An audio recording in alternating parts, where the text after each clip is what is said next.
পুকুরে ভাসমান দেহ দেখে চাঞ্চল্য ছড়া এলাকায়, কিন্তু উদ্ধারের পর দেখা যায় দিব্যি বেঁচে রয়েছে সে।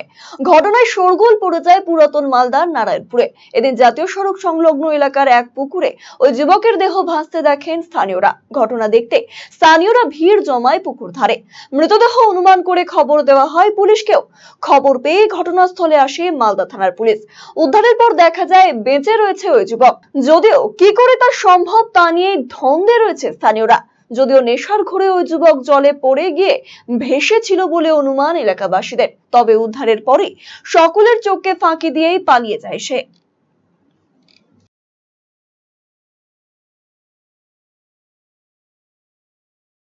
এখানে হয়েছিল যে একটা লোক ভেসেছিল, বুঝে যাচ্ছিল না যে ও বেঁচে আছে না মারা গেছে। আচ্ছা, তারপরে ওকে পুলিশ প্রশাসনের দ্বারাই তোলা হলো, তারপরে উঠে দিয়ে আবার ডাইরেক্ট চলে আসতো, তার বেঁচে ছিল।